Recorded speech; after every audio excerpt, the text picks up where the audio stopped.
Well, ladies and gentlemen, welcome back to another Manston On Air episode. Today we are with the Vorona 777-300ER here in Kotoka International Airport, Accra, one of our bases for Vorona. Vorona, if you don't know, is a well-established virtual airline that has been around for many years now. But we inherited it just a couple of years ago. We've modernised it from what it was known as before, Vorona Aviation, to just Vorona. And we spread bases across Africa, whereas before it was primarily just Madagascar. So this is it. This is the 777-300ER. We're only one in the Vorona fleet at the moment, but we've got quite a few more operating for Manston Air. And what a beautiful airplane it is. I mean, today's video is basically an overview of a flight here from Accra to Lagos, Nigeria. It's just an hour and 5 minutes flight or so. And we're doing that in the 777-300ER. Usually it's done on the 737-800. Just to give you an overview of the jet on a shorter flight. So around 177 passengers today, about 11 or so tons of freight. So really not much at all for this this light twin of a jet. If I quickly do a little pan around it, you'll see, we'll give you an overview of the livery here. Proudly put together by our very own Daniel Richardson, and what a fine job he has done too. APU is running, as you can tell there. You can see the APU inlet door is open just there, and it is humming away. There's the exhaust, of course. Yeah, very, very big jet. Now, while we're just outside here, we're just doing our little walk around. Something I would point out very quickly is just these main landing gear, because this is important when we're taxiing the aeroplane, right? So, while this is not the biggest aeroplane in the world, what you might notice is it's fairly long. It's a long boy, and because of its length, the wheelbase is quite long too. And this is something that you need to pay particular attention to when you're taxiing this aeroplane around. Because what you're actually trying to do is almost disregard where this nose wheel is and straddle the center line with the two main gear. So what you've got to think about is, when you're taxiing along, is the entire time you're thinking about, where is my main gear? Because if you steer solely thinking about where you are sat on the flight deck from here, and steer using the nose wheel like you would almost in a car, you're going to end up basically off the side of the taxiway, because one of these gear bogies will end up cutting the corner so much that you'll end off the side. So always keep that in mind.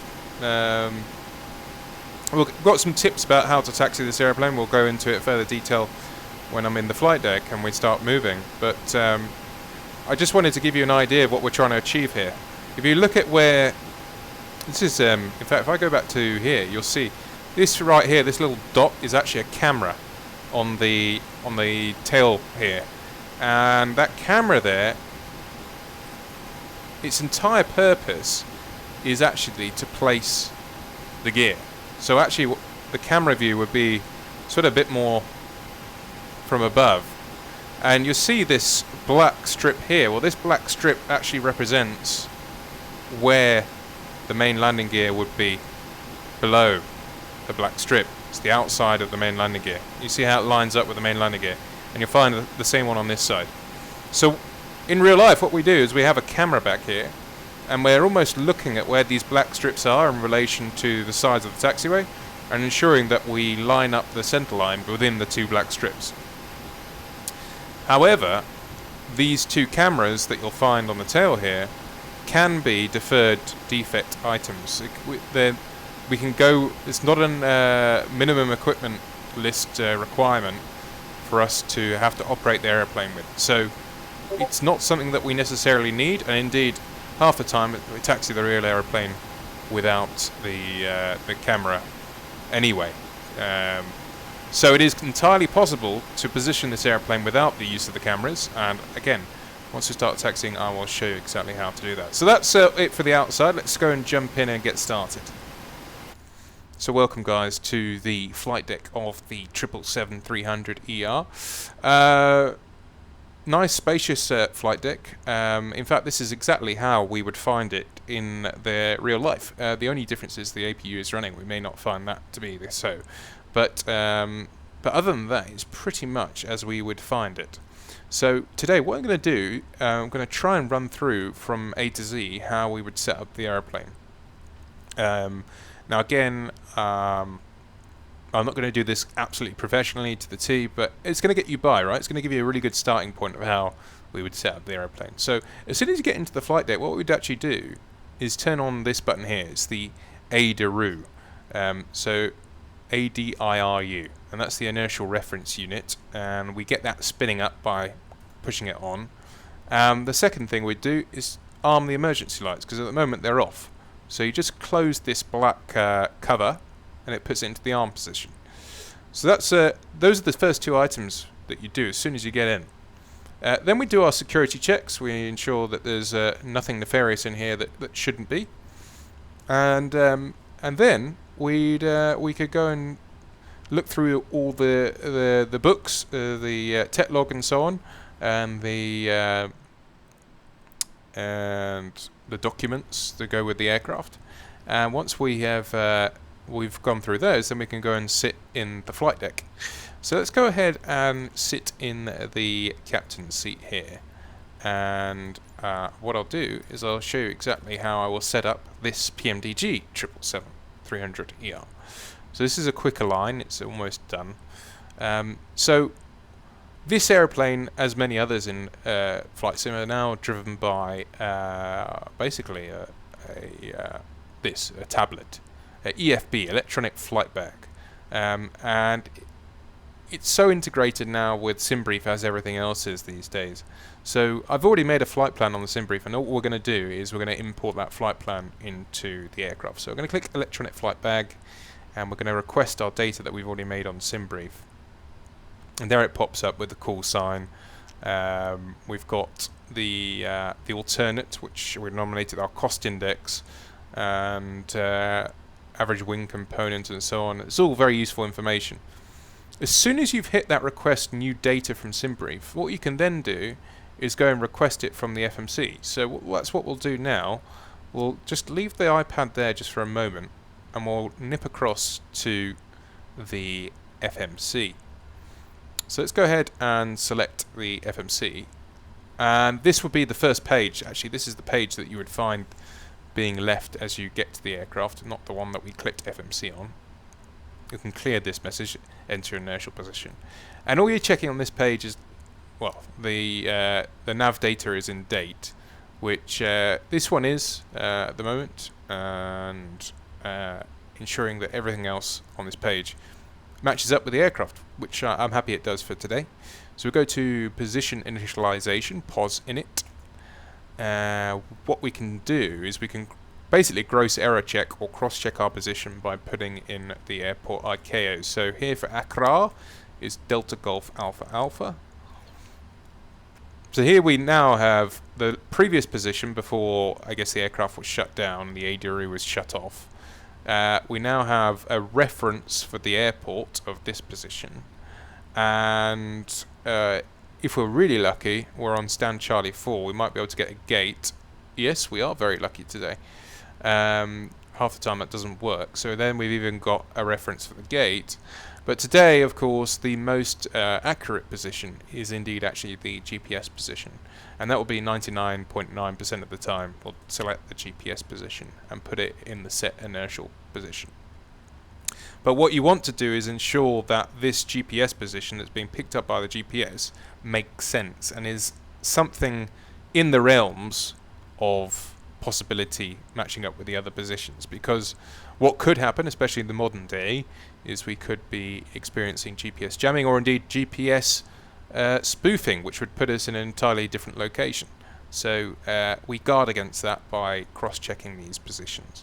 So we set the inertial position, and that gives the navigation display somewhere a location of where to put us on the map.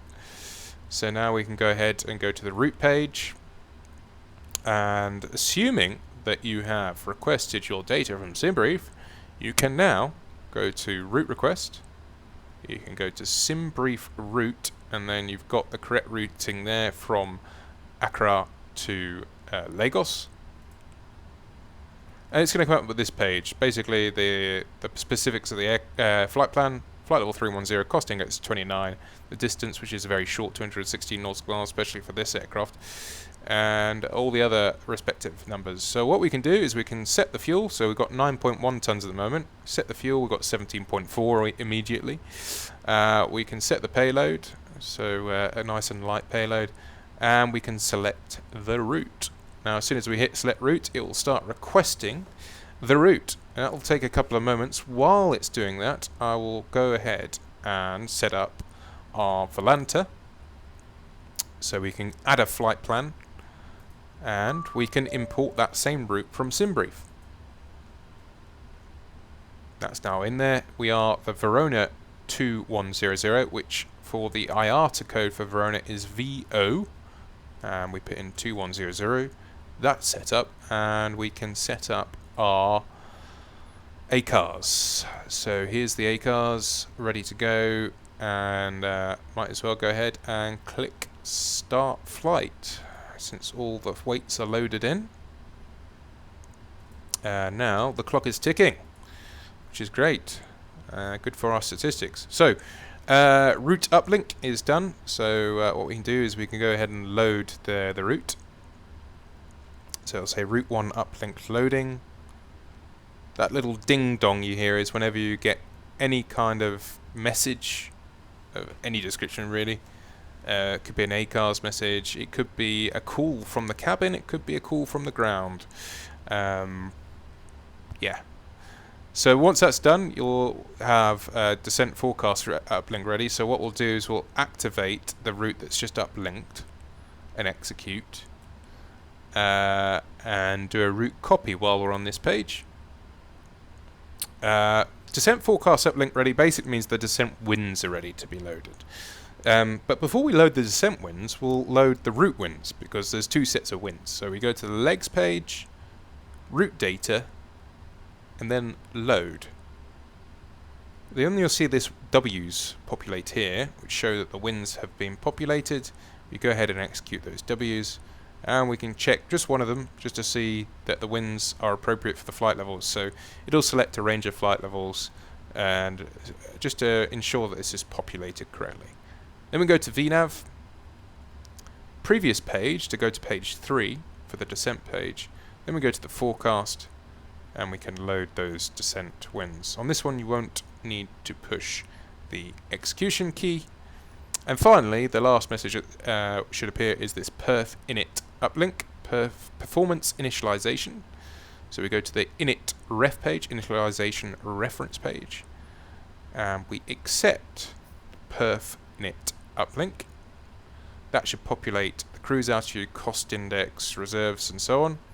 And finally, we can double click the zero fuel weight, which is a PMDG thing, quite useful to populate that with the correct zero fuel weight. Now, before we go further, it's probably a good time to cross-check a lot of the data that we've just slammed in there. So let's have a look at the flight plan, which is over here. I don't know if I can bring it over there. There we go, the spooky hand has arrived. So, FMC reserve should be 6.8. There is the reserve, 6.8. The cost index should be 29. The cost index is 29, and the flight level is 310. It is 310, which should give us a takeoff weight with 17.4 tons of fuel. There's a 17.4 tons of fuel of around 209-ish plus tons. So we scroll down just a little bit here, and we've got estimated takeoff weight of 209.8 tons. So the weights make complete sense, which is great. We're cooking on gas. Now the next thing would be to check the routing itself, so let's go to the route page. While we're on the route page, we can add a flight number, so it's the Victor Romeo November for Vorona 2100. This is for ATC really, more than anything else. And also to give us something on the progress page to look out for our call sign. And let's head over to page 2, which gives us our routing, which is Eureka, Upper Lima 433 to Tango Yankee Echo. So we can scroll down and have a look at our routing here. That's the whole flight plan, but I think the routing just comes a little bit later. Here we go. This is the route here. Direct to Eureka, Upper Lima 433, Tango Yankee Echo. So that's the route as we know it. And so I'm pretty much happy with the data that we've input. So that's that. We can go ahead and place him back there just for a moment. Now, what would we do now? Well, we'll probably get the weather to see which runway is in use. So let's have a quick look at the weather. So let's go to the com page and see if we can request an ATIS. So essentially this is broken down here. You would have company, ATCs if you have if you're going to use like CPDLC or some requests from ATC, but for general ACARs requesting ATISs and stuff, this is where we would get our ATIS from. So you go to flight information and then ATIS request. Now to pre-populate this, let's see if we can use the PMDG data today. So you type in Delta Golf Alpha Alpha, and let's have a look. Send. So it's sending and should have that ding dong again as it comes back. And then we can find out the runway in use and which departure we're going to do. And some data for the performance calculation. There it is. So let's have a look at the new messages. Delta Golf Alpha Alpha information Charlie at 0600. Just check the time. 0700 now, so this is an hour old, but nevertheless it's not that old. Surface wind 180 at 3 knots. That favours runway 21 here, or 2. Is it 21 or 23? 21, yeah. Here in Accra. Visibility 5,000 meters. Temperature is 25. Dew point 24, and the QNH is 1015. So what we can go ahead and do straight away is set the QNH, which needs to be in hectopascals. So 1015, 1015, and don't forget the standby 1015. Good. Then we can we know now that it's going to be runway 21 in use, so we can go ahead and select runway 21, and it's an Eureka departure, Eureka 1 Delta, and go ahead and execute that. So that departure's in there. Let's have a quick look at that departure while we're here, just to do things properly. What I'll have a look at is the departure in my little chart viewer here. Eureka 1 Delta, there it is. Let's have a quick look. So the departure here takes us Eureka 1 Delta on runway track to bigger, turn left 066, track via Obmas to Eureka. So it's on track, runway track, which apparently is 203 on runway 21, that's fair enough. Turn left 066, so intercepting 066, there's your 066, to Obmas, there's Obmas, via Obmas, and then to Eureka. And if you look on the plate itself, there's the bigger, there's your 066, there's Obmas, you need to be flight level 80 above there, there's the flight level 80 above, and there's Eureka.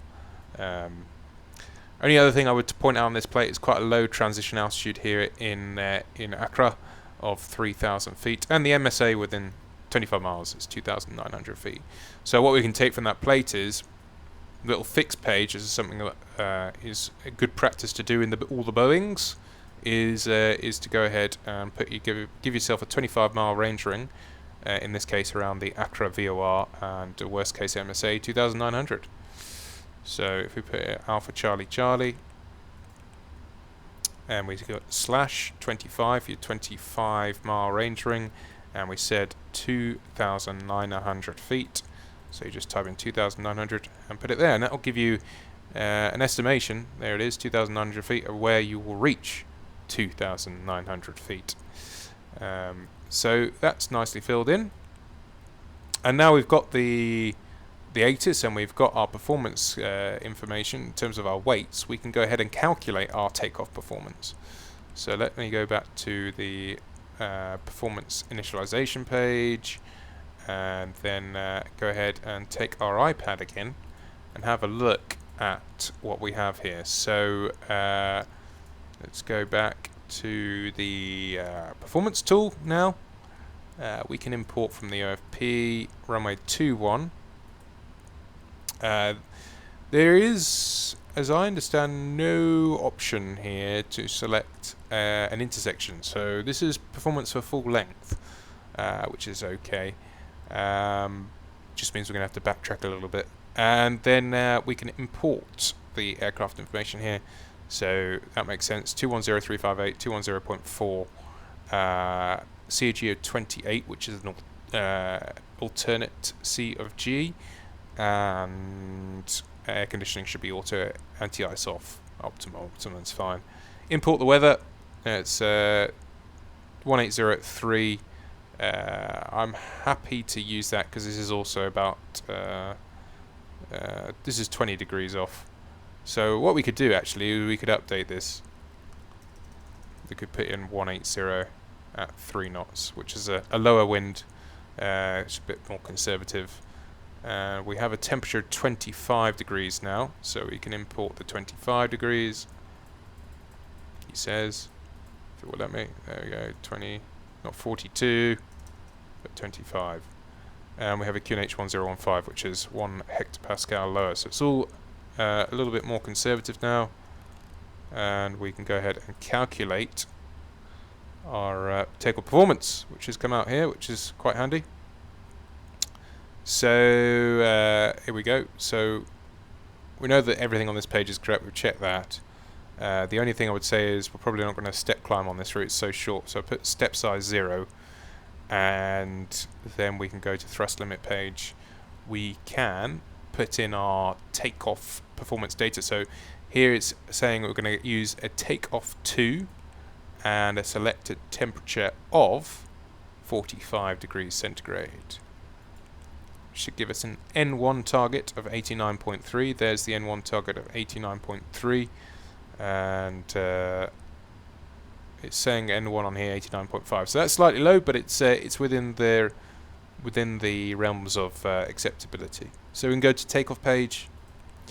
We can select our flaps 5. We can select our COG, which it says was 28. Let's just see what it automatically comes up with here. 28.1. 28 makes sense. It's going to give us a trim of 5 units up. And then the V speeds 141, 145, 153, 141, 145, 153.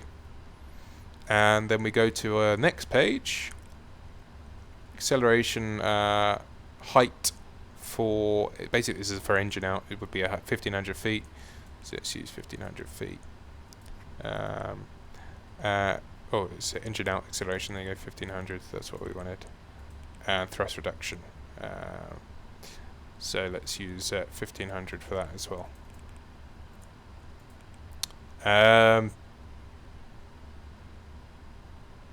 In fact, what I'm going to do is I'm going to change our actual acceleration height, not the engine out acceleration height, but actual acceleration height to about 3,000. So we'll get around this turn, because you can see we end up at 2,900 here. We'll do the turn first and then we'll clean up. There's no point rushing off and making the radius of this turn bigger than it needs to be. So we use 3,000 for the acceleration. And that's also acceptable. And then what we'd also do is just double check this VREF 137. So what we do is we go to init ref approach 137 makes sense because the 137 VREF is 137 there. And then I go back to the speeds page, put this on the legs page for departure, and we can do our setup of the MCP. So we can get rid of the iPad. it's flight level 80 above, so let's initially say we're cleared flight level 80. A runway track I think was 203, so we use track 203. Let's just double check that against the plate to make any sense. 206 it says on the plate, so let's use 206 then. That looks a lot more healthy. And our initial V2 MCP speed should be 153.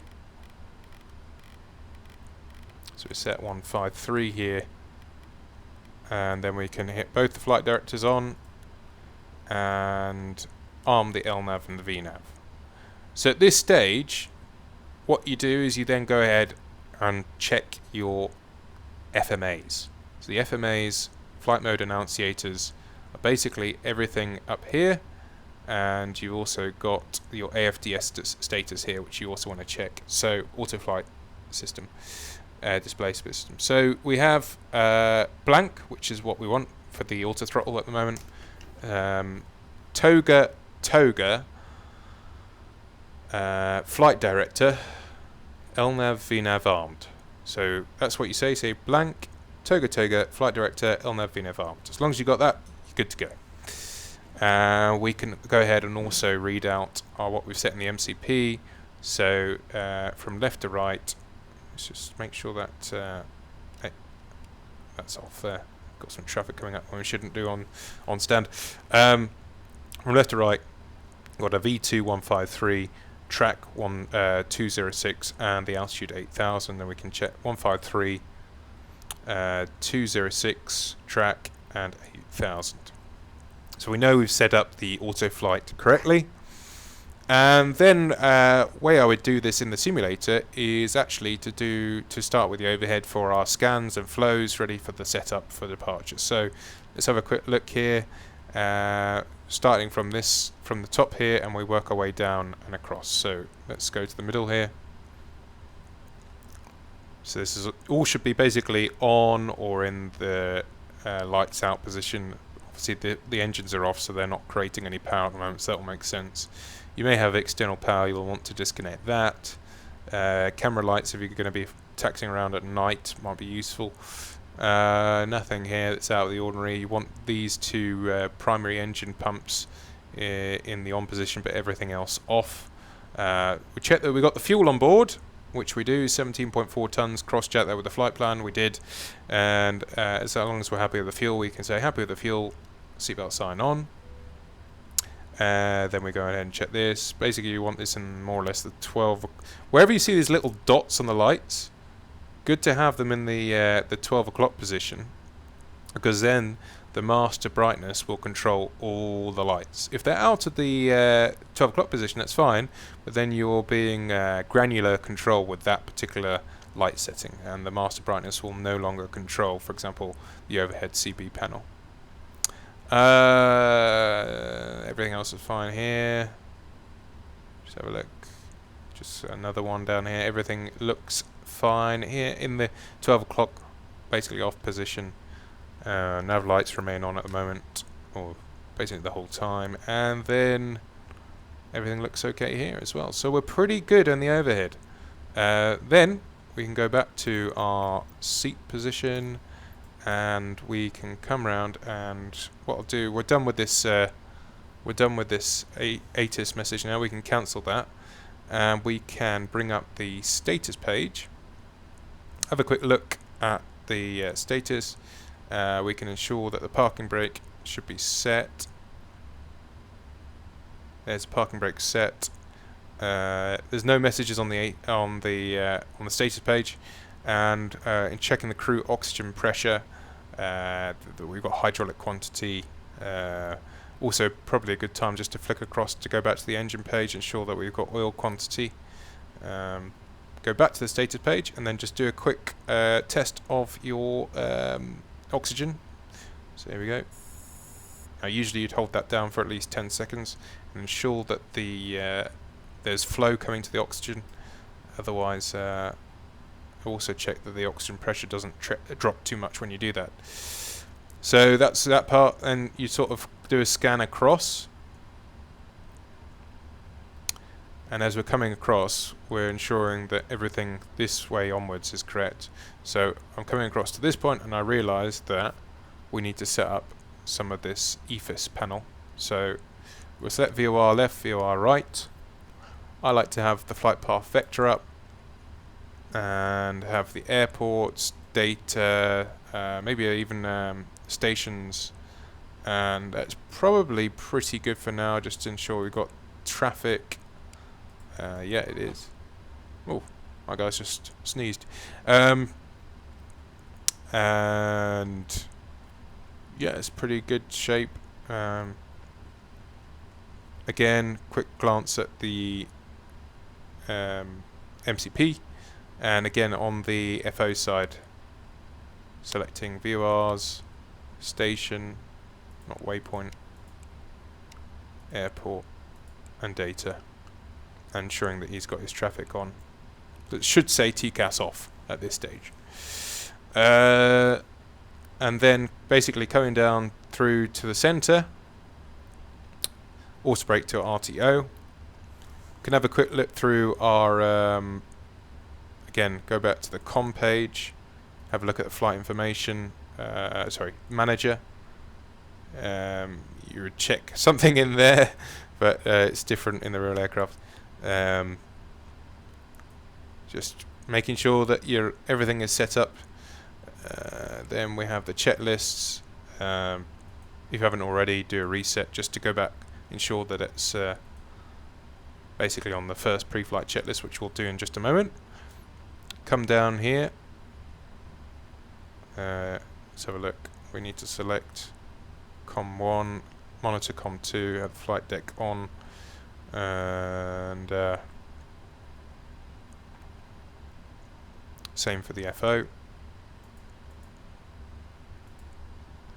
And since we're offline, we'll just set 2000 for that one there.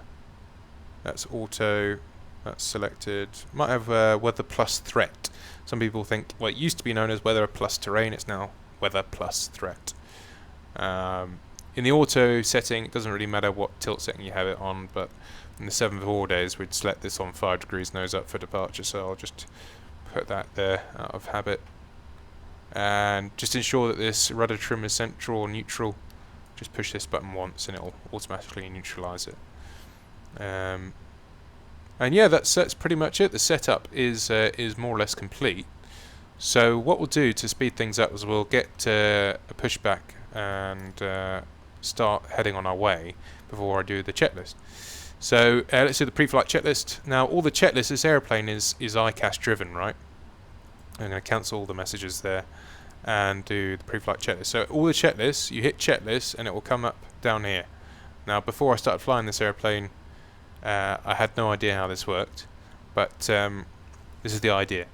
So you bring up the checklist, we are ready for pushback. And you would read oxygen, and the other guy would say tested 100%, flight instruments, guy says heading and altimeter, blah, blah, blah. Where it's green, it's pre-sensed that the correct setting has been made. So for example, the parking brake is set. If I were to disconnect the parking brake now, it will sense that the parking brake is not set, so it will not highlight green. Same with the fuel control switches, they should currently be cut off, and it's sensed that they are. So so that's basically how it works. So let's run through it now. So pre-flight checklist, oxygen, tested 100%. Flight instruments, we have a heading of 2905, is 2905, and altimeter of QNH 1015. Pre-flight checklist complete. We can just hit the normal, see what the next checklist is going to be. It's going to be the before start checklist. Just leave that there for now. We can now go ahead to our FS actions just briefly, just to remove the chocks and doors. Make sure that they're closing now.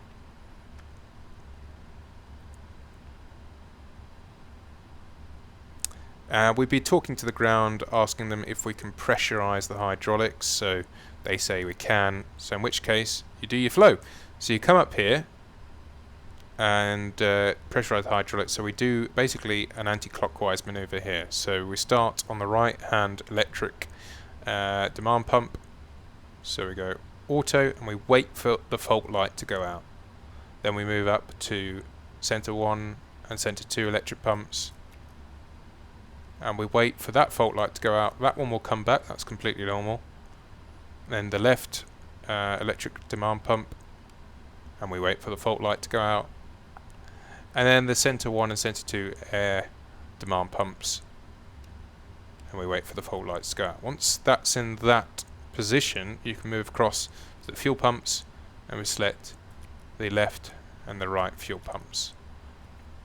Don't select the center fuel pumps unless you're given the ICAS message, fuel in center. Move down here. We're getting ready for pushback, so I'm going to hit the beacon on now. Let's say we've been cleared for pushback. Beacon is on. And then you come down here. Just make sure this door is closing. It's not part of the flow, but I just want to get this coming on. It's closing now. So the last thing we did up here was beacon. Then you come down here and you do a recall to see what messages you got left.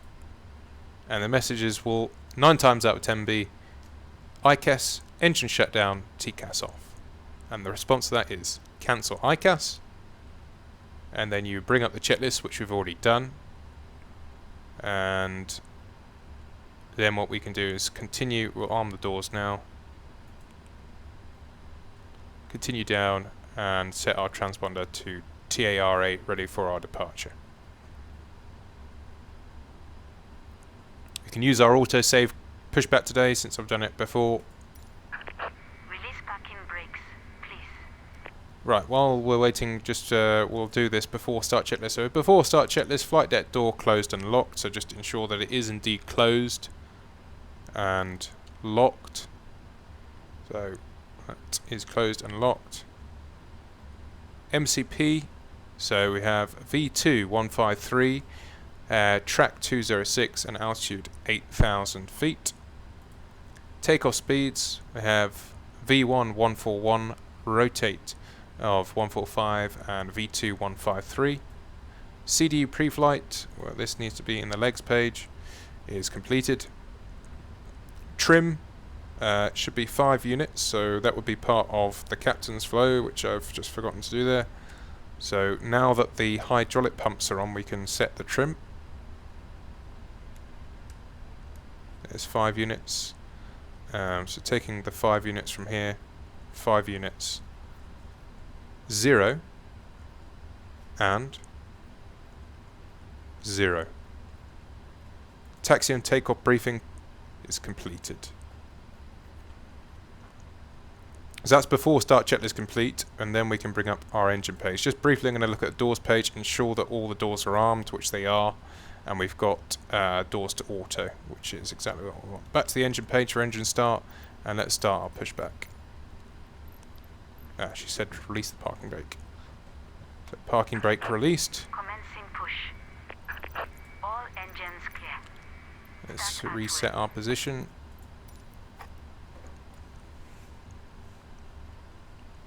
So she says start at will. I know that GSX takes a while, so I'm not in a rush. So because we've only got 2 engines as opposed to 4 on the 747, we refer to them as the left and the right engine, not engine 1 and engine 2. So for starting up, let's say we usually start the inboard engine as we're taxiing out. So the inboard engine is the innermost engine because of the moment in the arm of the pushback. So start left engine. So there's the left. Start there, and immediately fuel control switch to run because we have auto start. The engines are spooling up, or the left engine is spooling up. We've got N2, a little bit of N1 rotation. Oil pressure beginning to rise. Fuel should be introduced in just a moment. There it is. There's a fuel flow. And as the fuel flow rises, you see the N1 and the EGT begin to rapidly increase there.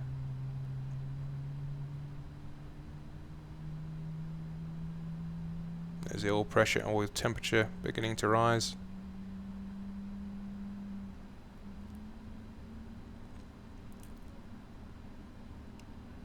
Good. Hear that click? That means that the start was completed. Please set parking brakes. Start the right engine, and we'll hit the fuel control to run again. And she's asked for the parking brake to be set, so parking Waiting brake. your confirmation for a good engine start. Parking brake set. Confirm the good engine start so they Cockpit can to ground. We have a good engine start. go away. You can disconnect. Unlocking gear. So we've got the N2, split of N1, oil pressure beginning to rise, fuel flow, and the light up will come in just a second. There's the light up.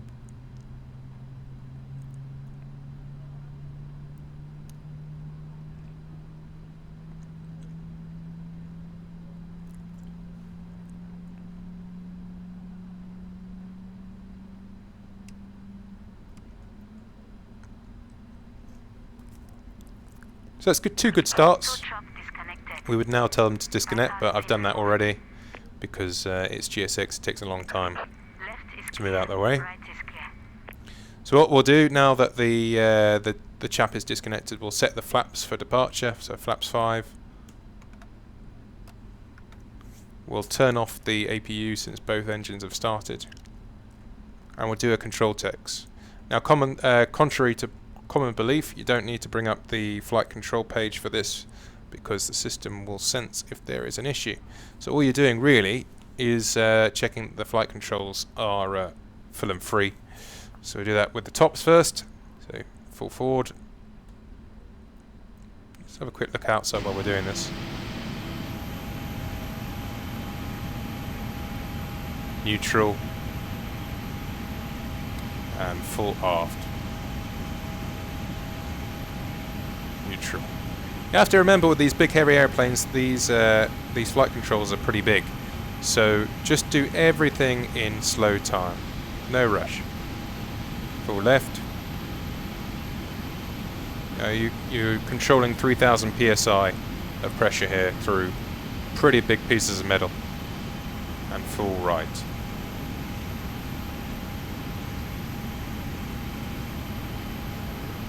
And finally the rudder.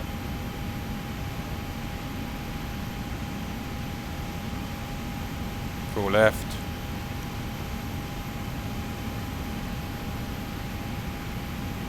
Full right.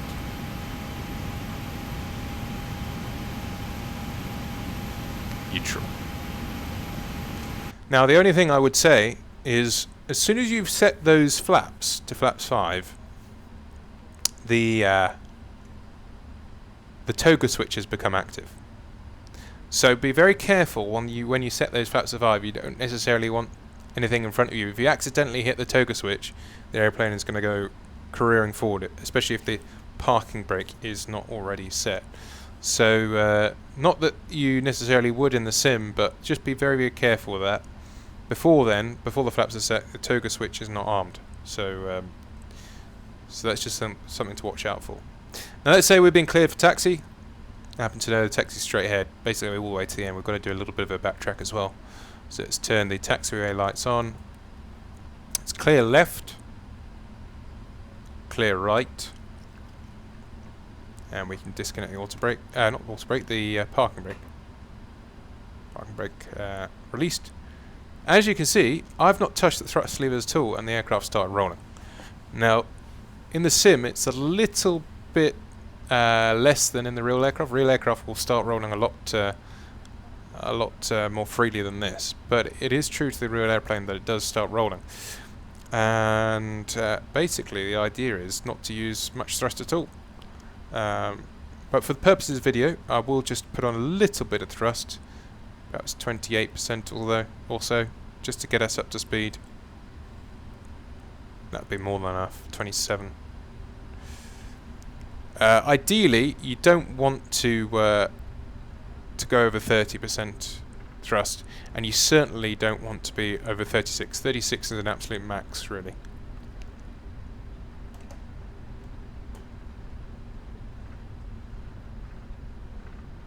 So actually, we're going a little bit fast for my liking now. There's the cabin ready. Now, as soon as you receive that cabin ready, what you can do is is select the weather radar to on, or indeed terrain as you prefer, and you bring up the we didn't do the before taxi checklist. Well, there's the number one mistake. I was eager to get going. So before taxi checklist, anti-ice, auto, recall, we can have a quick look at that. Yeah, nothing there, checked. Flight controls were checked, and the ground equipment was clear. So before taxi checklist is complete. There you go, we all make mistakes. And the before takeoff checklist, flaps are 5. So before takeoff checklist is complete, checklist complete.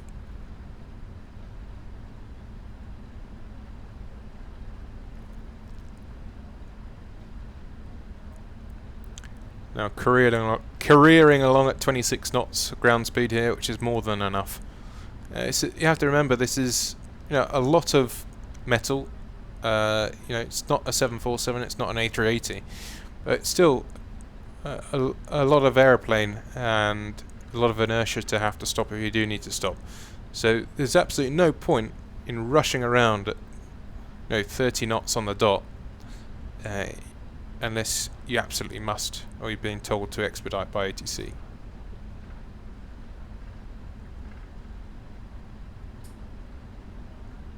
So here we are, coming up to a turn.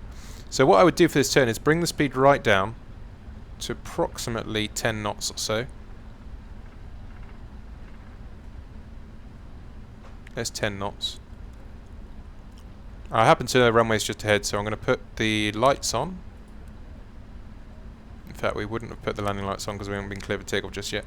And just look what I'm doing here. What I'm going to do is I'm going to pull out to the side of the taxiway. Do you see how that's working? And I'm just steering the rear end of the aircraft. If I look outside now, you see those two bogies are basically straddling the centerline taxiway. If I didn't do that, that would have cut the inside of the corner. So it's really important that you, what we call, oversteer the airplane and just go past where you need to go almost. Do the same here as we go onto the runway. Runway approach is clear. Been cleared onto the runway. Now obviously with sort of wider turns it's not as important, it's not as crucial, especially if you've got a big wide runway like we have here. But just try to do that as much as possible all the time, just so you get in the habit. Doing 19 knots here, I haven't used any thrust to get up from 10, so you can see how it runs away with you. Back down to 10. We'll have to get down even further than 10 for this this 180 degree turn. There you go, it's running away with me again. On the brakes again. So I'm going to take this nice and wide.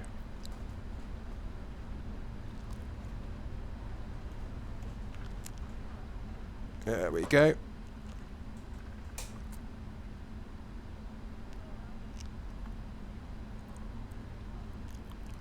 And you see where the runway is now. If we were doing straight, it's probably a good time to start turning now, I would say.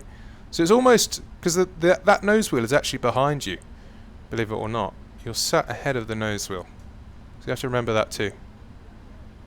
And then we are nicely lined up on the runway. So let's say we've been cleared for takeoff. So we put the landing lights on. And then we can start our timer. Just bring the thrust levers up to about 55%, which is approximately there, I would say. Maybe a little bit more. There we go. Once the thrust is nice and stable, then we hit toga, which in my case is a little screw here. Thrust ref. Thrust is set. It's 80 knots. Hold.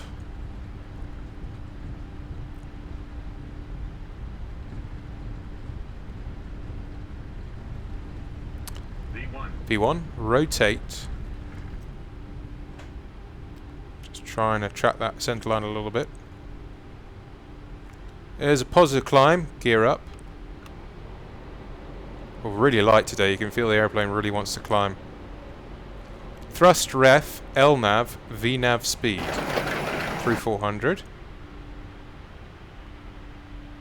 It really wants to climb, like a homesick angel.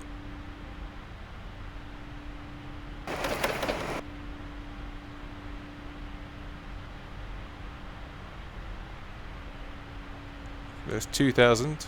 Gone back to climb 2 already. So we can then, in fact, stop the timer. And I'm going to start the autopilot now. Autopilot. There's the left turn. I know it's going to want to speed up here, so I'm just going to open the speed window to maintain our speed around this turn. Because we said it was going to do it at 3,000, it's probably going to do it in the wrong time now. Here we go, there's through transition, set standard. And if I don't do anything, we're going to stop at 8,000 feet. So I'm going to increase our climb up to flight level, I think it was 310.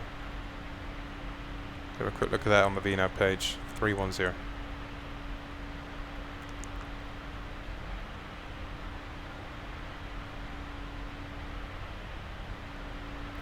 Remember to follow up with the heading, or the track buck in this case.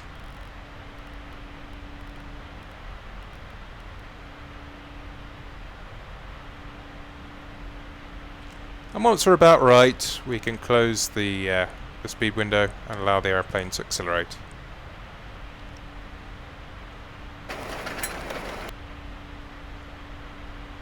Now, unlike the 747, as soon as you're above that flap speed of flap 5 and approaching flap 1, you can now go ahead and select flap 1.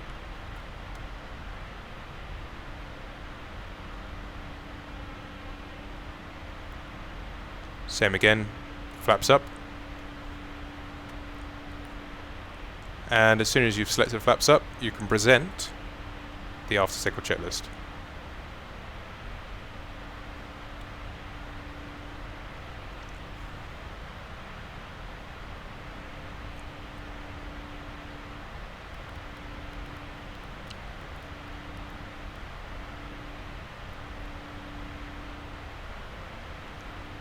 After takeoff checklist complete, since the landing gear is up and the flaps are up, next checklist is the descent checklist.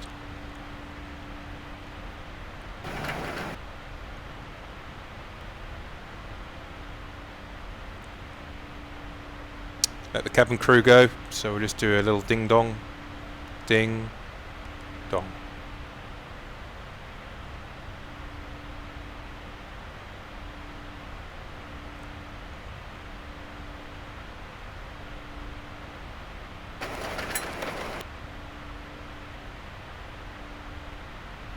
Nice rate of climb there, 4,000 feet per minute. And climb 2 as well. So there's 10,000 feet coming up. There's 10,000 altimeters cross-checked. And as we do that, we'll turn off the lights, landing lights, runway takeoff lights, and the turn-off lights and the taxi light. And I'm happy it's pretty clear outside, so we can turn off the passenger signs, just put them in auto. And no smoking on is what we expect to see. Don't need that range ring anymore, so we can erase that.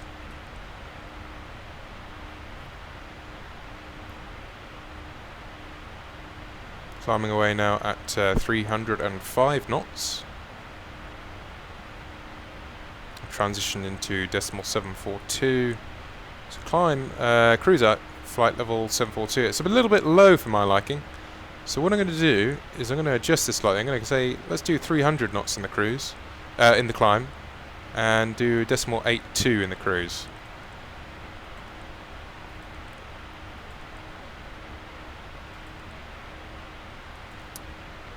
And 300. Sorry, decimal 82. In the cruise. It's obviously going to burn a little bit more fuel, but we're still landing with 11.3, which is more than enough. We only need, it was 6.9, 6.8. So we've got about 4 or 5 tons extra than we actually need. Anyway, Ob Masters flight level 80 above. We're already 160 pretty much. Your best rated climb speed in this airplane would be VREF plus 140. So it'd be 276. So if we wanted to do our best rated climb, we'd do 276 and decimal 82. Let's do that. What I'm going to do is open the speed window and do it slowly but surely back to 276.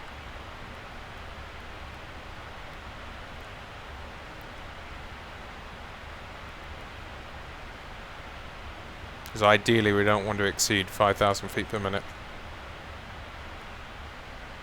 What we can do is do it another way. I can set a higher speed and then use vertical speed 4,900.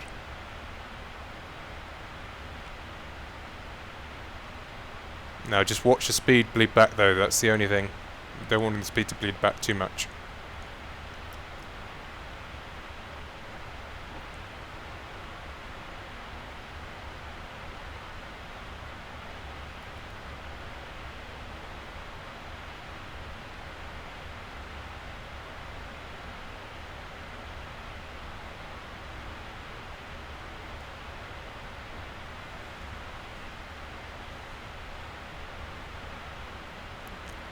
Really is light today.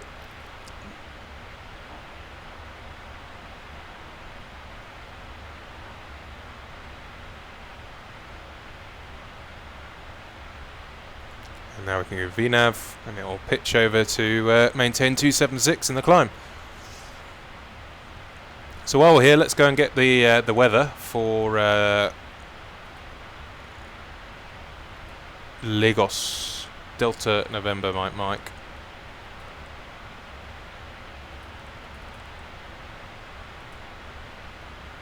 And send that one.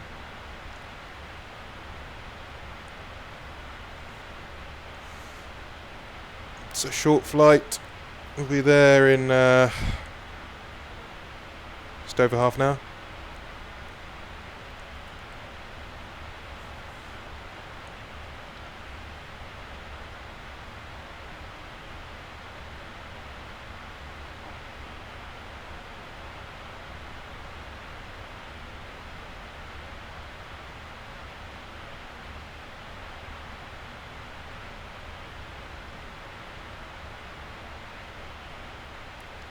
We can bring up the landing en route performance. Ready to go. There it is. Let's put him over here and have a look at the new message. So Delta November Mike information India at 0700. It's nearly 0800. Surface wind 230 at 7 knots. Visibility 10 kilometers, clouds, few at 900 feet, temperature 25, dew point 23. QNH 1017, so we can preset that QNH 1017. Ready to go. There's the 1017. Just watching our climb rate here, it's fine. Not a big issue. And with that wind, I probably expect runway 18 right. We can import the aircraft details.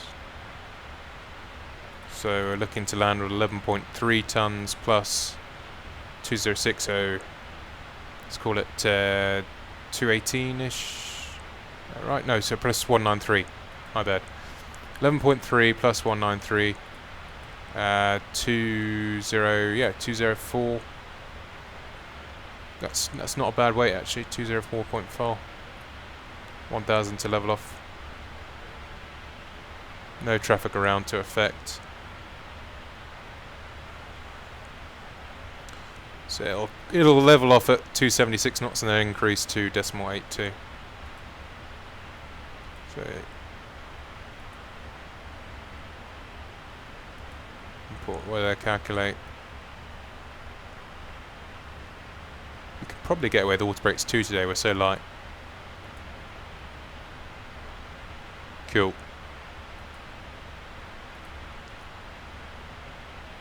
So it's given us a VREF of 140. So if I put in 204.4, which makes sense because we're nearly there. We select this VREF flaps 30 speed. We can use that. You know what? It was so light today. I'm considering doing flaps 25. Let's see what flaps 25 would look like on the performance. See flaps 30 again. It's a little bit more. You know what? I'll do flaps 25 and we'll see how we go with that. Flaps 25 gives the VREF 147, which makes sense of this. Alright, so performance is done. We can get rid of that one. And we can set our auto brakes 2, which I think still should be enough. I'm going to use reverse. Unfortunately, I don't have the option to use idle reverse with my thrust levers, so it's always using mac reverse, which is probably more than auto brakes 2 anyway. So cancel that message, and we can set up for runway 18. So the last waypoint here we have Tango Yankee Echo. Arrival. ILS runway 18 right. And we've got Tango Yankee Echo 1 November. We can execute that. And let's see what that looks like on the plan. Let's go back to Tango Yankee Echo. There's Tango Yankee Echo. It takes us up slightly north to this point here. Mollop. And if I join this up, that makes complete sense. Very good. So let's have a quick look at the plates since we're doing this semi-correctly today. Delta November Mike, and we'll also have a look at our taxiing routing that we're expecting. Cruising quite nicely now at decimal 82. So let's have a quick look at the Tango Yankee Echo arrival. It's 18 right, so we can have a look at that one. And the Tango Yankee Echo 1 November, there we go. Alright, let's have a quick look. Just double check that's what we put in. Route Tango Yankee Echo 1 November via Mollop direct to the centre fix. So we've got Tango Yankee Echo, there it is. So Tango Yankee Echo 1 November takes us from Tango Yankee Echo, which is Cotonou, to Mike 504, and then to EB6 flight level 50 or above, and then to Mollop speed 200 3,500. So there's Tango Yankee Echo, Mike 504, EB6 flight level 50 or above, and Mollop 200 knots 3,500 feet, which all makes good sense to me. Only thing I'll probably do is have a look at the mileage as well. So Tango Yankee Echo, that's approximately yeah, 32 miles it says. Yeah, 32 miles to Mike 504, then 24.1 or 24 miles to EB6. So that will make sense as well. And it's 052 track and 075 track, which again will make sense. 200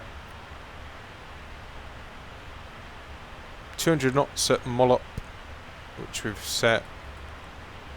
What I might do is just be a bit more conservative and put in 200. How many miles between those? 7 miles, yeah, 200, and make that a hard flight level 50, so that we're a little bit on the lower side. Will it let me? Not let me? Might have to put in 5,000. There we go. Execute that one. And today, why not use? Why not? Free country. Use offset descent. So we can select the Foxtrot India 18 right, which we'll have a look at in a minute. And go to the VNAV page 3, off path descent. Select that there and put the display on, which put us this range ring here, which is if we were given direct to that point, that's where we would need to start descending. So let's have a look. And again at the ILS, 18 right.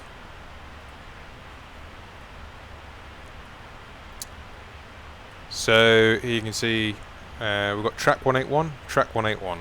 And this is all off the 108.1181.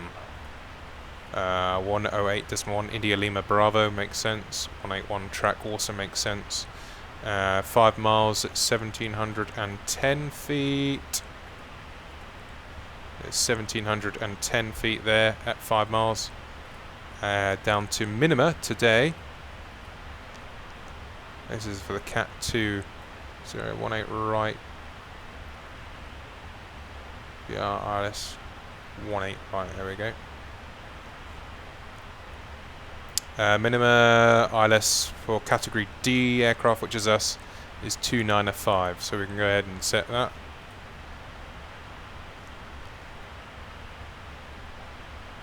Oh, wrong way, of course.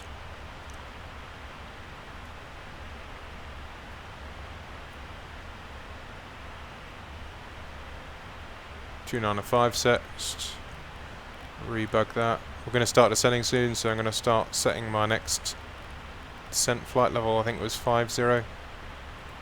It is. So it's ready to go down, and what we'll do is we'll give it a sensible descent speed, let's say .82 and 300. In fact, we'll just set 300 knots for the descent. Cool. So coming down to minima 295, and then for the missed approach on this, there's one track, runway track to 1,000 feet, and then it looks like I would probably hesitate to get as a left turn to the Lagos VOR, climbing altitude 3,500 feet to hold. A right turn, in fact, then. Yeah. Okay, you can have a look at that in a moment. But the missed approach, maintain runway heading, passing 1,000 feet, makes sense. Turn right, climbing to 3,500 feet, and join the VOR as directed. So 3,500 for the missed. MSA is over the LAG VOR, Lima Alpha Golf. So we've put the Lima Alpha Golf VOR, 25-mile range ring over that one. And MSA 2,500.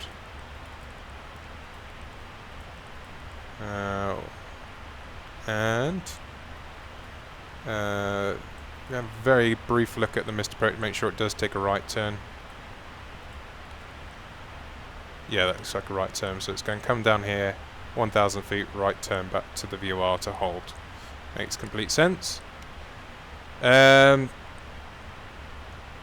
then all I would do is probably take the final approach point, which is this point here, give that a fix. And let's take the runway as well. Put 7 miles, and that's the last point I want to take the gear. Should have the gear down before that, ideally.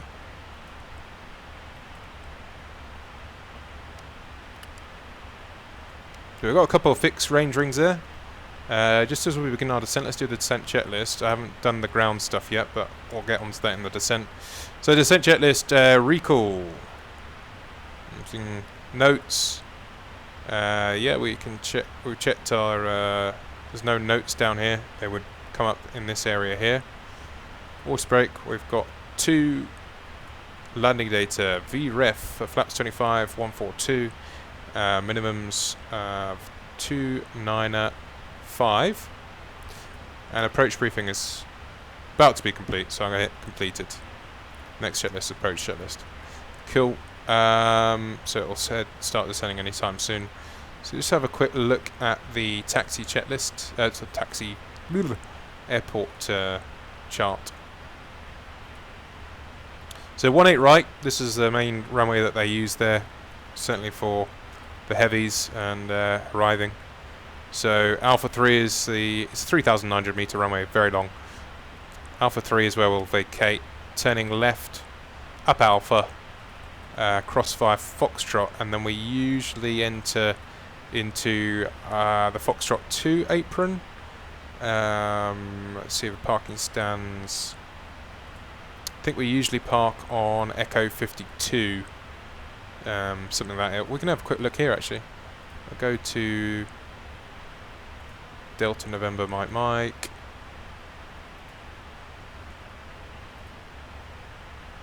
Echo 52 or Echo 54. So Echo 52, Echo 54, one of these two stands. I'm not sure they're heavy stands, so because we're a 777 today as opposed to 73, these stands look a little bit bigger. So what we'll do is we'll come at Alpha. Once we're on Foxtrot, we'll have a little peek down here to see if these look more appropriate, and then we'll park. So that's the plan for the taxiing. Nice and straightforward. We're now in our descent. So we've got hold. We had idle before. So those thrust levers now I can move them. They're back into their idle position. And we're now begun our descent, as I say, tracking the VNAV path. Yeah, so that's pretty much it, guys, for the for this. As we come through 25,000 feet, I'll turn the seatbelt sign on. And what else can I say? Well, the PMDG 777, yeah, it came out about a month ago. I'm pretty unimpressed overall. For PMDG, it's not a great product. It's a lot of little quirks that are either missing or there that shouldn't be there. For example, we've got auto brakes too at the moment. If I select Max Auto, you get it twice. Auto brake max and auto brake max. I don't know why that happens. Shouldn't happen. Real airplane does not do that. So that's just one thing. There also, we can't do our procedure for Boeing aircraft to depart or arrive at an airfield that is not on the FMC navigation database, because in the real aircraft you could leave the origin empty and just put in a destination. In this, it doesn't let you. Weird. But that's just the way it works. A lot of other small quirks that I'm not particularly happy about. But the one thing I will say is that PMDG have been very good in releasing a number of updates in the recent weeks. And it looks like they're continuing to release updates as time goes forward. So, you know, yes, they released an unfinished product, an unpolished product, and possibly, in my opinion, the worst product they've released in some decades. You know, even the 777 was correct in P3D. It's not correct in this. But on the other hand, that seems to be a trend in the Microsoft Flight Simulator community that, you know, people release unfinished products and then go ahead and do updates and improve them over time, such as the Flight Sims. Is it the Flight Sim Studio Embraer? The Embraer that you get from the Aerosoft, basically. Again, that's an unfinished product, but they are releasing updates all the time to make it better. So we can hope that it gets better. It's not terrible. It's flyable, as you can see, and it's not at the point where I refuse to fly it like the Captain Sim stuff, but it's also not great either, and it could be so much better. And by PMDG standards, this is utterly woeful. I cannot believe they let themselves go this much. It's really bad.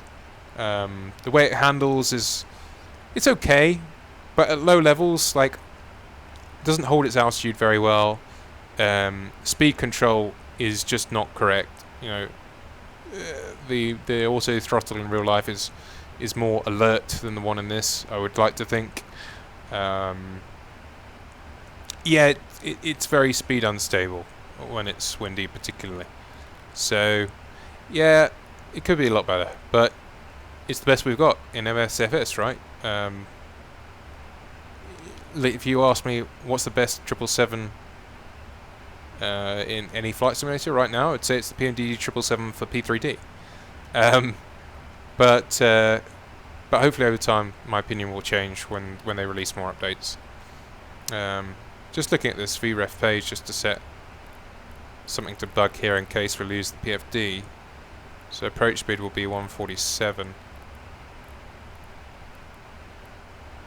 Nice to have that. Yeah, we've got the seatbelt sign then. So seatbelt sign to on. Passenger signs are on now. So that will be them securing the cabin. A quick look at transition level. It's flight level 50. It's also fairly low. So we'll see what happens there.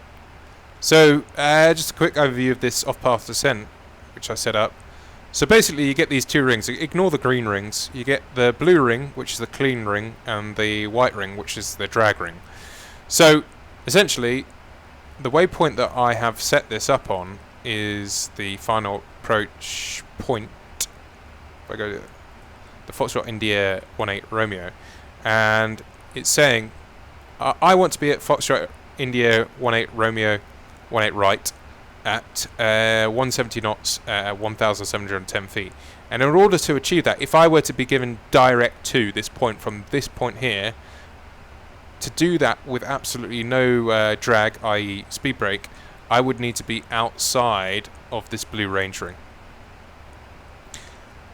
This second white drag range ring is the last point at which speed brake will allow me to make these restriction of 170 knots, 1,710 feet with speed brake and make that restriction. If I'm within that white ring, that means that I'm going to need more track miles, essentially. So I'm going to need to have some form of a routing in there that allows me to make those restrictions. Now, the only reason I'm not worried right now is because we're not going direct there. So the fact that I'm between these two rings is not concerning me too much, because I know I have to go all the way out here before I can consider even sort of coming back into the waypoint that's selected, which is somewhere around here. So all these additional track miles is probably what represents this little gap here, right? So I'm quite happy sat between these two range rings. It means that if they do give me direct to that point, I can save it with speed brake, and it also means that you know, I'm not too low that I'm going to have to use thrust to on the approach, essentially. So we're in a pretty good position, and I've been conservative. The fact is, I've been conservative with this this EBSEX waypoint 200 knots flight level 50. And if I don't make that restriction, that's fine, because I know that I can be above flight level 50 because it was flight level 50 above, and I know that 200 knots is self-imposed. So if I'm a little bit faster than 200 knots, I'm not worried.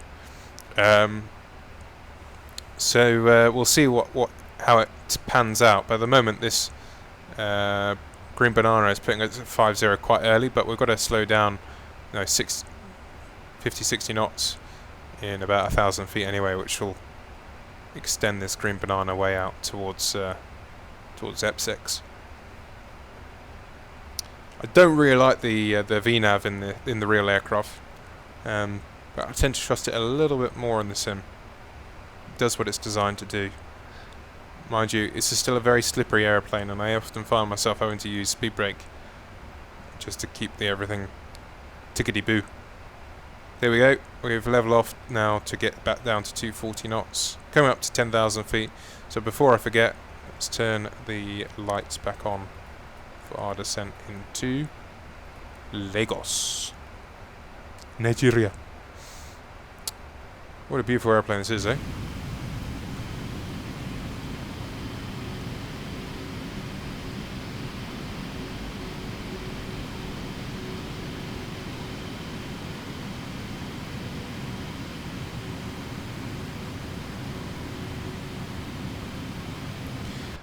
Scenery we're using in Lagos is this wonderful freeware scenery available on flightsim.to.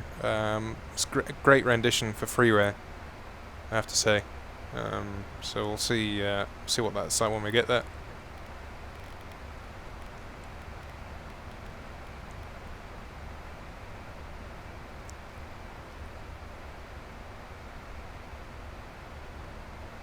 So the green banana is all over the place at the moment as it attempts to get back to 240 knots.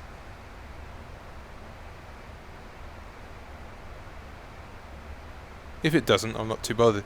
Because again, we've been so so conservative with our descent planning here.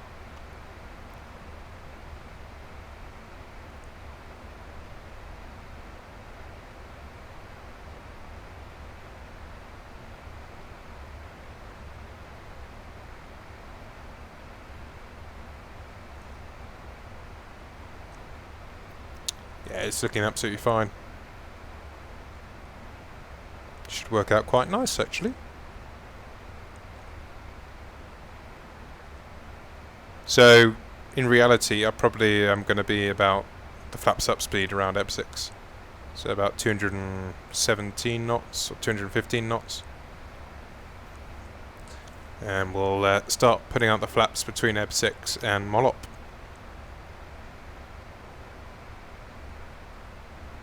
So you can see here off the ILS, the India Lima Bravo is identified. And it says we're 25 miles from the ILS. So we're about 25 miles from the airfield. But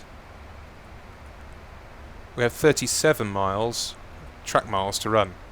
So we've actually got about 10 more track miles than we have if we were given direct to. There's the cabin ready. So that's good for us for our landing. So again, if we were given direct to the airfield now, or direct to that Foxtrot India point, I'd be quite concerned with about 23 miles to go. It's in the right region, but I definitely need some speed brake. But because we have still over 30 track miles to go and we're well below 10,000 feet, I'm not concerned at all. Even though I'm between these two range rings. And even though we're going a little bit faster than the selected speed.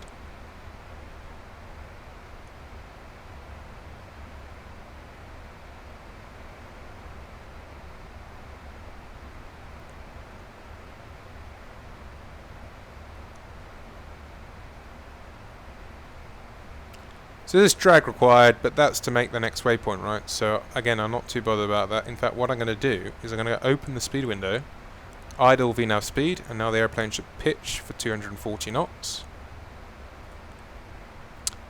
And now that I know that I've made that constraint, all I'm going to do is going to put flight level 50 above.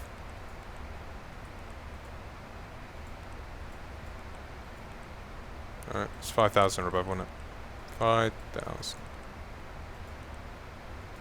There we go. Oh, a little bit of a lag there. I hope it's not game over for us. There we go. And so now it's recalculated with no speed limit point in there, and we're actually 374 feet low. So you can see we were pretty conservative with what we had set.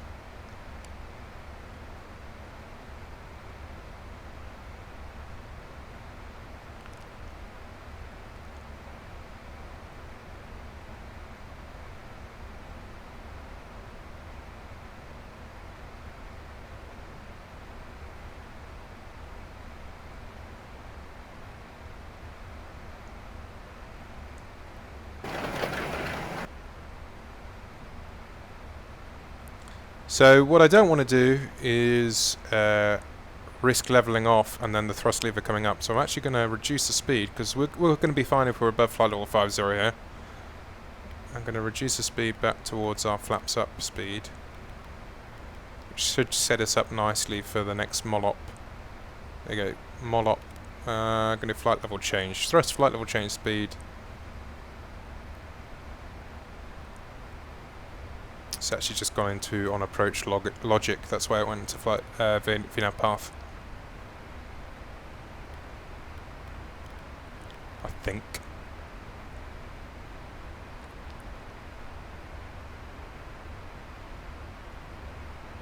Why has the thrust come up? Weird. Okay. And now we're going down to 3,500.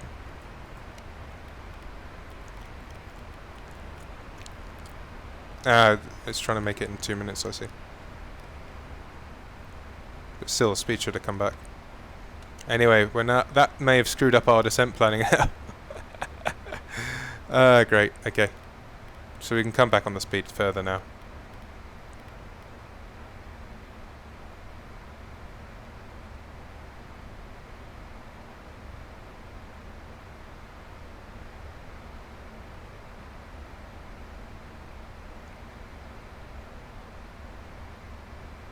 It should be 200 knots at 3,500 feet, so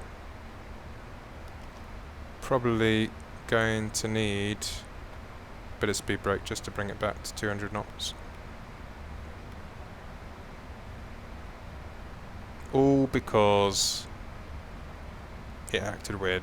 So through transition altitude we can set 1016, 1016, 1016, 1016 3 times.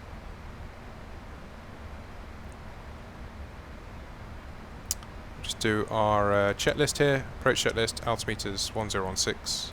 Approach checklist complete.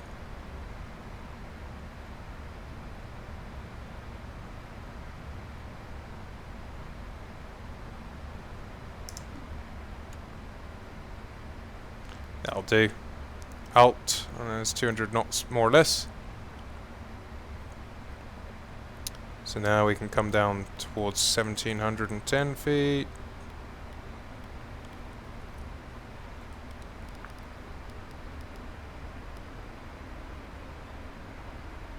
You can say we're cleared for the approach, so localizer is captured. We are below the glide slope, so what I'm going to do is start putting out a bit more flap and start slowing us down a bit further.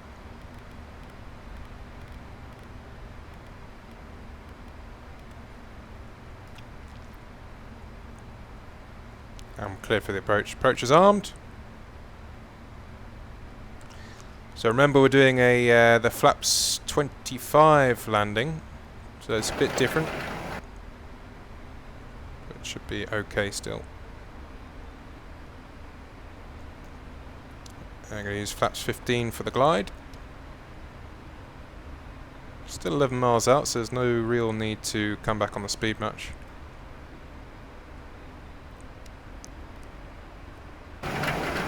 Shouldn't be climbing, that's for sure. That's what I was saying earlier, it doesn't hold its altitude very well, or indeed speed. Can see the airfield, can see the runway in sight. Glide slope capture. And it was 3.5 for the mist.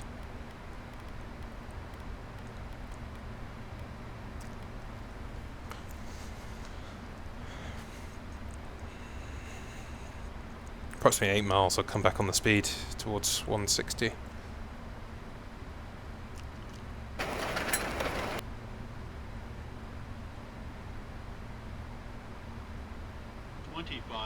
Check.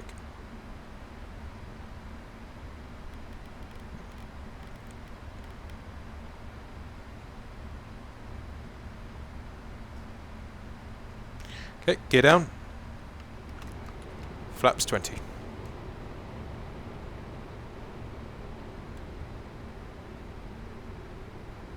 Arm the speed brake. Checklist presented.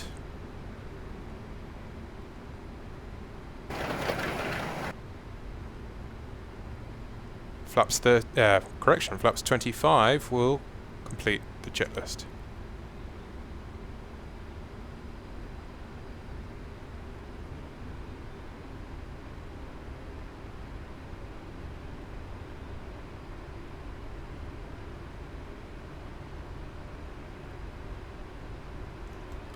It's flaps 25.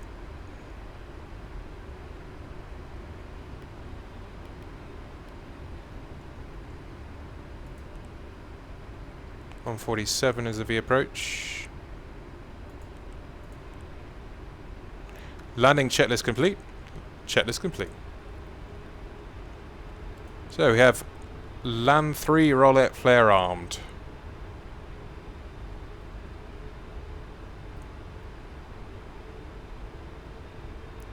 So just have a brief look at the ICAS for one last time before landing. We've got auto brakes 2, passenger signs on, speed brake armed, gear is down, flaps 25.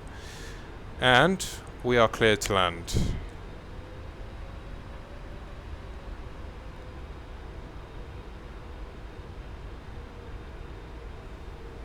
Take your spot out in just a moment.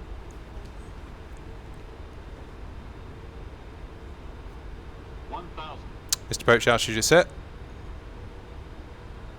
Disconnecting flight director.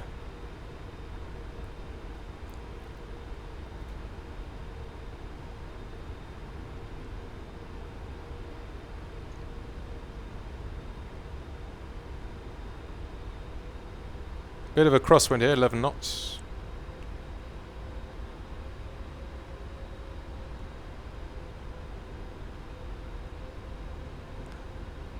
Is all that many trees in real life? I'm not sure really. Through the 500. Just be careful not to pitch down too much when it does that. There you go, it's coming back in now, look. Approaching minimums. Approaching minimums checked. Minimums. Check. Continue.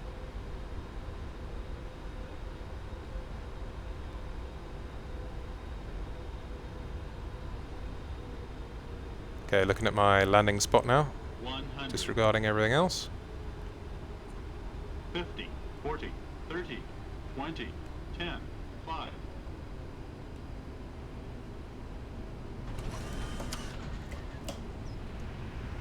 Whoa, that was rough. I'm glad we were down. Well, thanks for the compliment, man.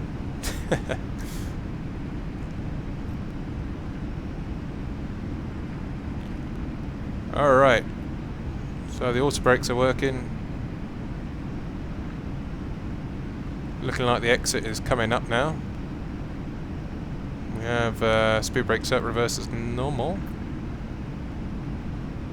Get to about 45 knots and we'll take off the auto brake. There we go. And 30 knots off the reverse. Speed will climb back up a little bit. It's not really the normal procedure in real life, but we're in the sim and that's what I do here. So again, considering the where the wheels are, those bogies, come right back on the speed for this turn.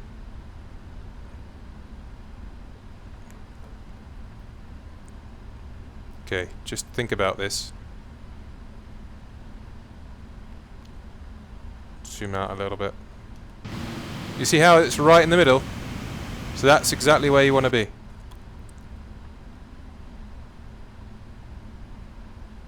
Doesn't look right out the front, does it? But that's exactly where you want to be.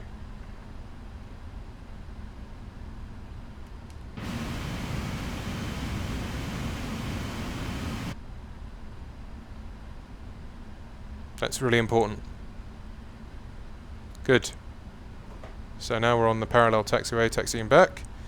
We can bring the speed brake back to the down position and the flaps back to the up position, and we can begin our after landing flow. So I'm just going to put the APU to on just to open the inlet, and let's turn these landing lights off, strobe off. We leave the flight directors on just for the mo. Auto brakes are already off, and weather radar can come off. Oop, that's the weather radar there.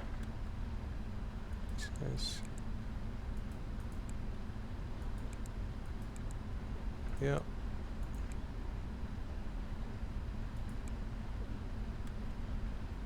Good.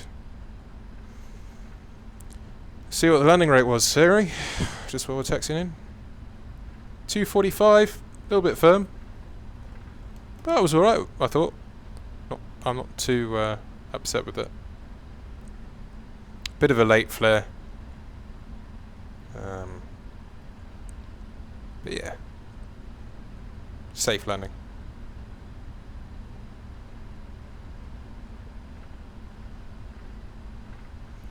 What was interesting on that approach is the the glide slope was telling us to pitch down, I think it was, but the Pappies had us. No, it was the other way around, was it?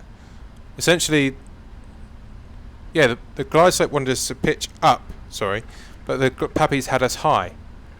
So at that point, basically you have to accept that maybe the pappies or the glide slope are not set up for the size of aircraft that you're operating.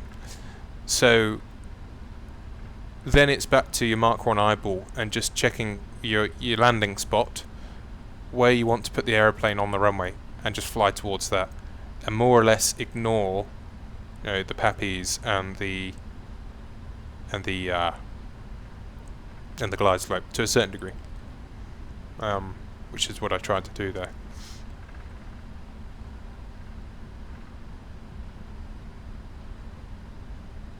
You know, I think I'm going to go for one of those heavy stands on this side of the terminal. See, there's a 777 there. I think it's an Emirates 777.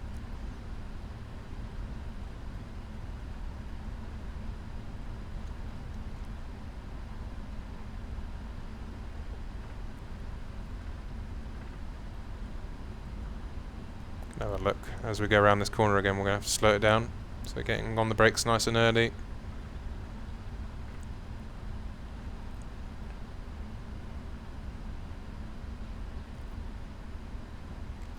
That'll probably do. It's uphill here, so we might need a bit of thrust. It's just beginning to swing it in now.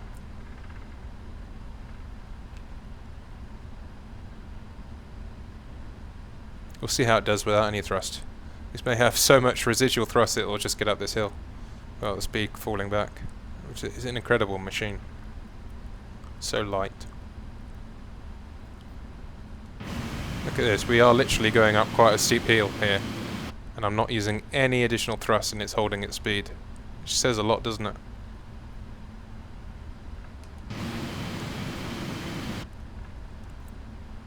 Right, we'll come in here, we'll park next to the Emirates triple. So just go past the turning slightly, and now we can make our turn.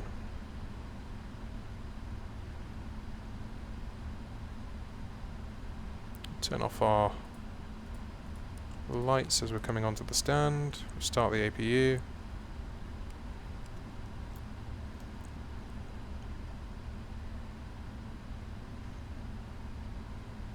So Echo 62, I think it is. Echo 60. It's Echo 65, Echo 64, Echo 63. Let's try Echo 62 or Echo 63. Echo 62, no, don't need to follow me. Cool. Now this final 10 onto stand is always a tricky one, for the same reasons as all the other turns we've been doing, but you don't have much room to get it sort of straightened up. So I think the best bet is to go past it a little bit, especially this one. You can see how there's a kink here, and then we need to turn almost back at an angle. So this is going to be particularly tricky, this final turn. I'm quite happy with the speed where it is. So I'm going to go past this here. See how it's got like a turning circle on it? Here we go. Let's turn.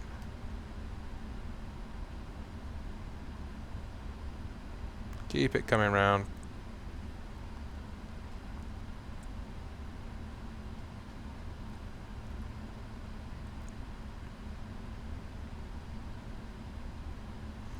Can't see a marshaller. Ah, he's out the other side. I see.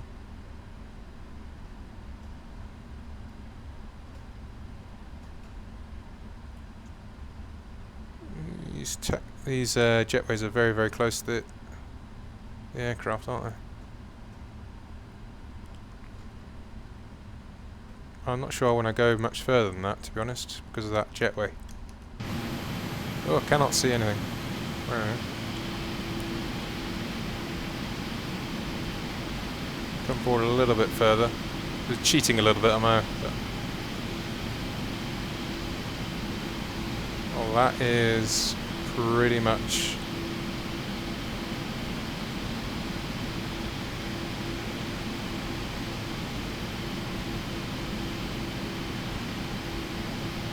there's not much point to push it much further than that, is there? So Parking brake set. We'll set the doors to manual.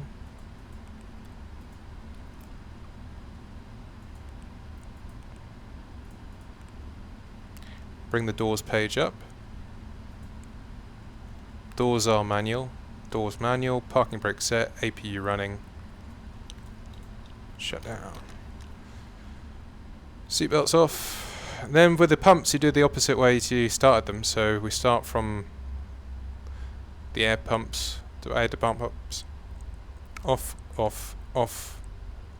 The left electrolyte demand pump. Center electrolyte. Right electronic demand pump. Fuel pumps off. Don't forget the beacon. And now we can turn our flight directors off. Cancel any messages. Present the checklist. Come down here. Back to standby. And if there's a company frequency, you'd set it there. So shutdown checklist. Parking brake. Parking brake set. Shutdown checklist complete. And that's it. Let's have a look if we can request our deboarding, get everything Deboarding requested. set up. I guess we'll have to have yeah, this is not really correct, but there we go. Some steps coming to the aircraft. Nice though. We're here next to our Emirates 777. I have to open the doors for them.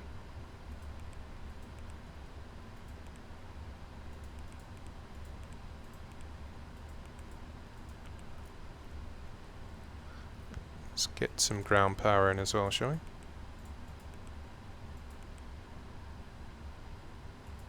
I reckon it's probably a GPU here, I'd have thought. Passengers bus is coming.